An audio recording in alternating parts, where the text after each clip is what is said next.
You are exhausted even sleeping 8 hours. Your brain looks wrapped in mist. You forget words in the middle of the sentence.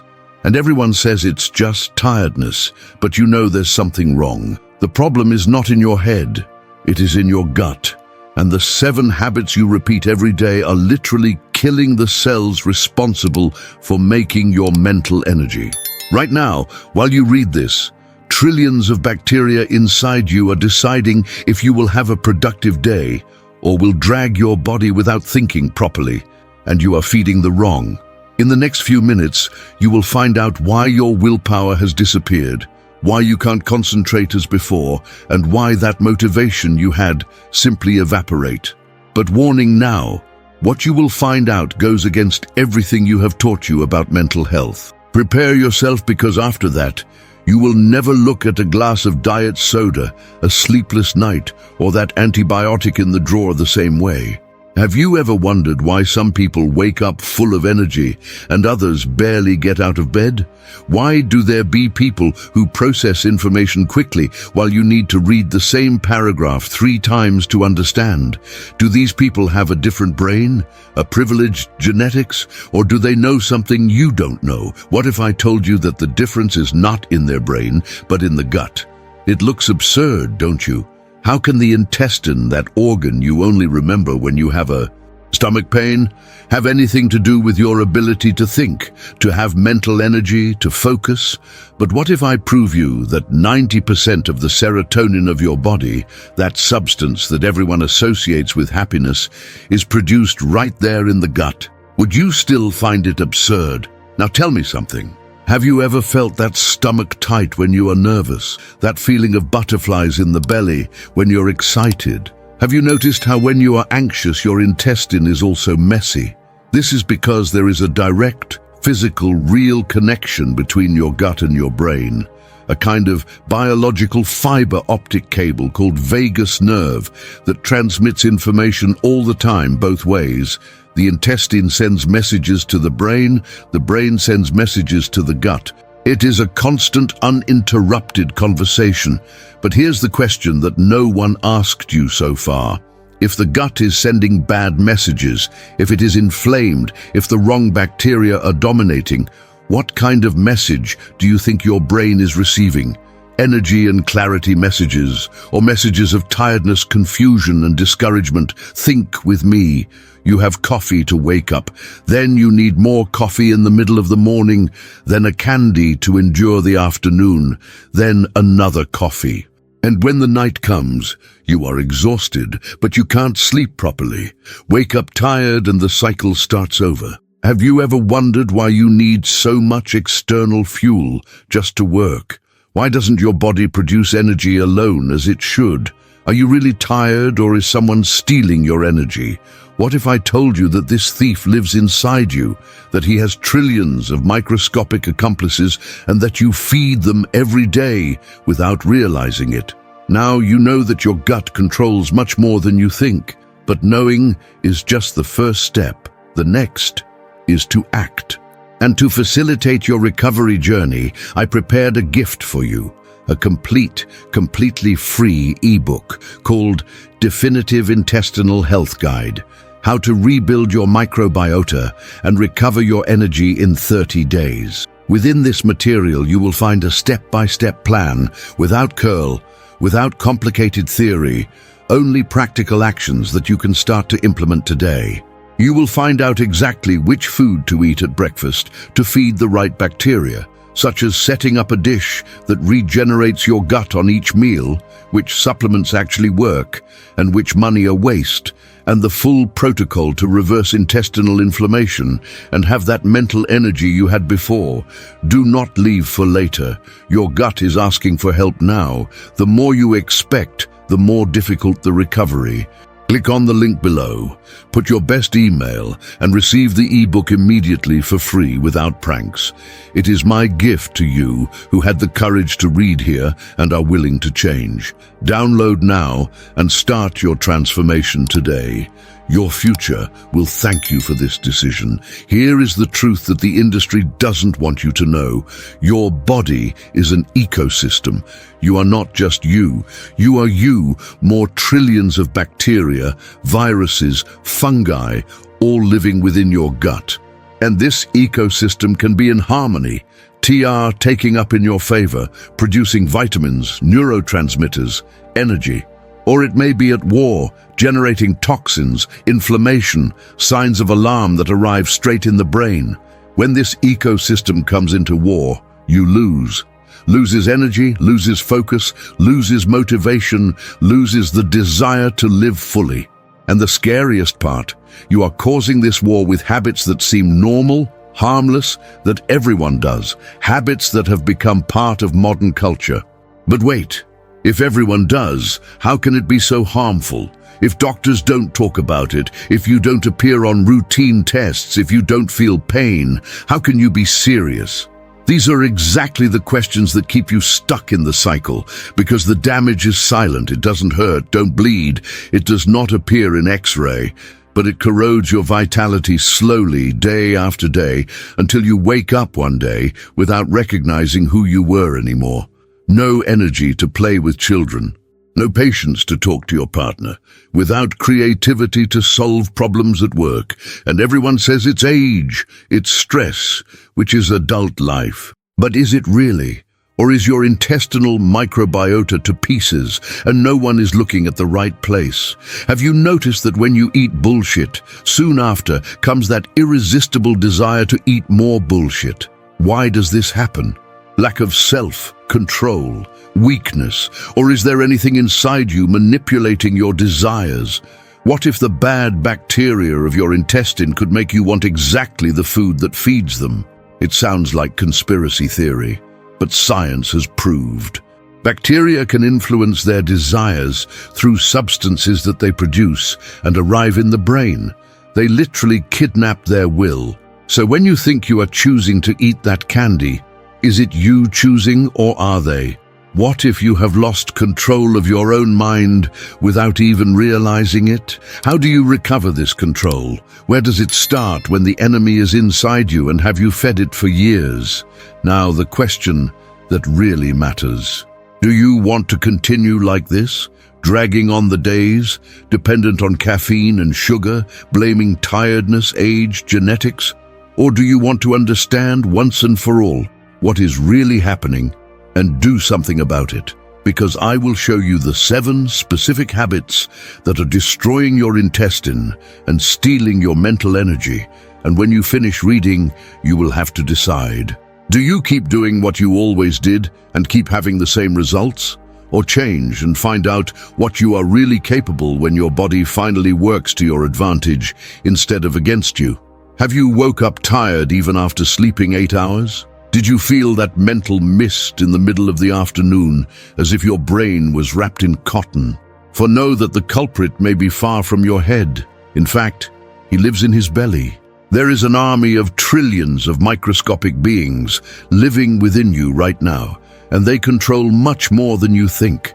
They control their mood, their energy, their ability to think clearly, and even their most intense wishes to eat that candy at 3 in the afternoon. This army is called the intestinal microbiota, and when it comes into war, you lose mental peace. Science has discovered something that seems out of a science fiction movie. Your gut produces more than 90% of your body's serotonin. Serotonin, that famous neurotransmitter that everyone associates with happiness and well-being. So technically, your happiness is manufactured in the gut, not in the brain.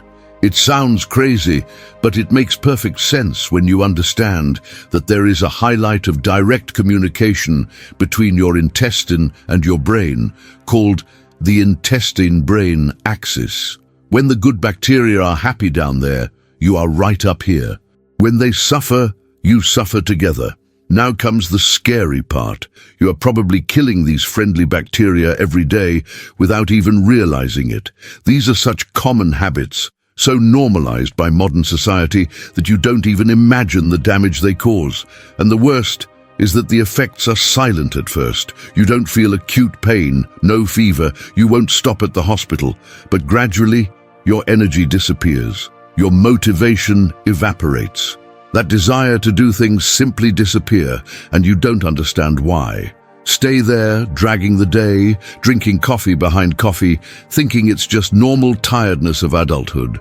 But it is not. The first killer of his microbiota hides behind a bright white smile. I'm talking about refined sugar, that crystalline dust that makes everything tastier and addictive. You put on coffee, juice, eat on bread, cookies, yogurt that claims to be healthy but has more sugar than soda. Sugar does not feed you, feeds the bad bacteria of your intestine. And these bacteria are spurters. They know how to manipulate your brain so you eat more sugar. They literally kidnap their desires. Have you noticed how after eating a candy, soon you want another? It is not a lack of willpower. It is the bad bacteria shouting for more fuel. And as they grow and multiply, good bacteria are starving because you are not feeding them with what they need, which are fiber, vegetables, real food. When its microbiota is dominated by bad bacteria, its intestine begins to leak, literally. The bowel walls, which should be a selective barrier, letting only nutrients pass, become porous. Toxins, pieces of non-digested foods and bacteria escape to the bloodstream. Its body goes into maximum warning mode, activating a low-grade chronic inflammation that messes up. This inflammation travels to the brain, crosses the hematoencephalic barrier, and causes what scientists call neuroinflammation. The result? That sense of mental confusion, difficulty of concentration, forgetting things, irritation for no apparent reason. You are not getting dumb or weak. Its gut is on fire and sending toxic smoke to the brain. But sugar is just the beginning. There is another villain you consume thinking that you are doing a favor for health, the artificial sweeteners. Those colorful packages that promise sweetness without calories, the magic solution for those who want to lose weight without giving up the sweet taste. It sounds intelligent, but it's a trap. Studies show that artificial sweeteners such as aspartame, sucralose, and saccharina destroy the diversity of intestinal microbiota. They kill good bacteria indiscriminately, such as an antibiotic who does not distinguish enemy-friend. And the worst is that they deceive your body. Your brain gets the sign that something sweet is coming, prepares all metabolic machinery to process sugar. But sugar never comes. This causes gigantic hormonal confusion, increases insulin resistance, and ironically can make you gain weight and want to eat real sweets.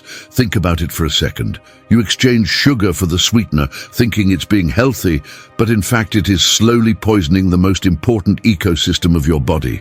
And no one told you that. Advertising has hammered for decades that sweetener is good, which is the smart choice. But science now shows the opposite. Those bacteria that produce essential vitamins, which regulate their immune system, which make neurotransmitters, they are dying every time you pour that little dwarf or liquid into your coffee, and you didn't even know it was in danger. Now let's talk about another seemingly harmless habit that is stealing your mental energy without you realize. Use antibiotics as if they were bullets. Every time you have a flu, a sore throat, any cold, it runs to the doctor or the pharmacy wanting an antibiotic. Sometimes you don't even need revenue because the culture of self-medication is so rooted that it has become normal. The problem is that antibiotics do not distinguish good-bad bacteria. They are a nuclear bomb in your gut. Kill everything. All the bacterial diversity you took years to build can be destroyed in a week of antibiotic treatment. And here is the part that no one explains to you, right? After the antibiotic does the general cleaning, who recolonizes its intestine first? Usually opportunistic, bad bacteria, because they grow faster. The good bacteria, those that really matter, take much longer to return. Some never come back. Each round of antibiotic makes your microbiota poorer, less diverse, more vulnerable.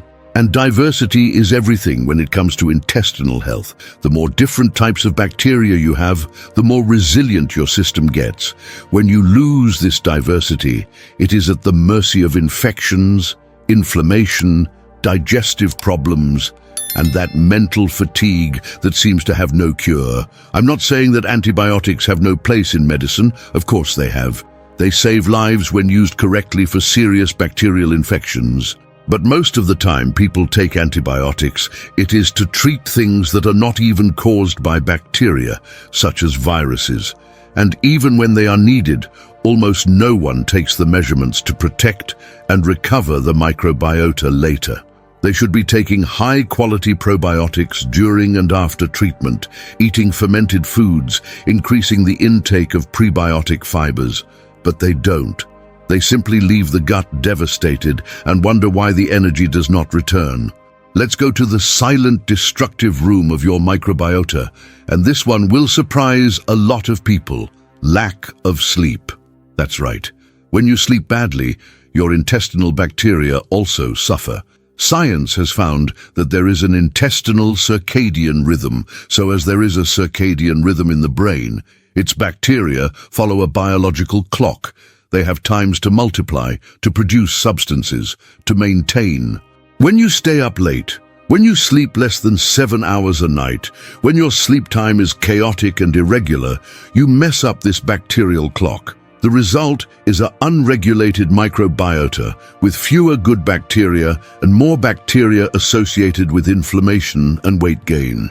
And there is more. Sleep deprivation increases intestinal permeability, that leaks that we have spoken before.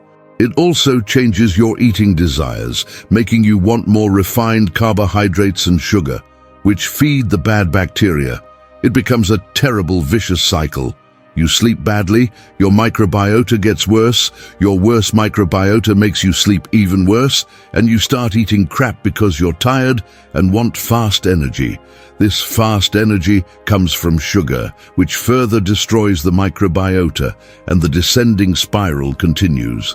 Many people think they have depression, panic syndrome, with serious psychiatric problems, when in fact it is only sleeping badly so long ago that the microbiota has collapsed and stopped producing the neurotransmitters needed to feel good. Think about it. Its intestine manufactures serotonin, dopamine, GABA, all brain chemicals that regulate humor, motivation, and calm. But he only does this when he has the right bacteria, in the right amount, working in harmony. When you steal yourself sleep, you steal your gut's ability to keep you mentally healthy. And then you take medicine for anxiety, sleep medicine, depression medicine. But no one looks at the gut. No one asks how the microbiota walks. It's like trying to put out a fire without turning off what is causing the fire. The fifth destructive habit is one that has become a mark of modern life and that everyone celebrates as a symbol of success. Chronic stress.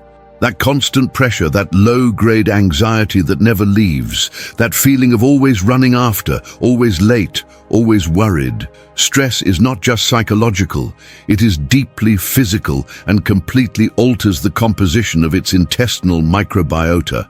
When you are stressed, your body releases cortisol, the stress hormone. Cortisol in acute doses is useful, preparing you to fight or escape. But chronically high cortisol is poison for good gut bacteria. Animal studies show this brutally. When rats are subjected to chronic stress, their intestinal bacterial diversity plummets, anti-inflammatory bacteria decrease, pro-inflammatory bacteria increase.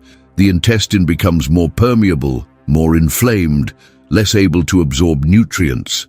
And remember that highlight of communication between intestines and brain? It works in both directions.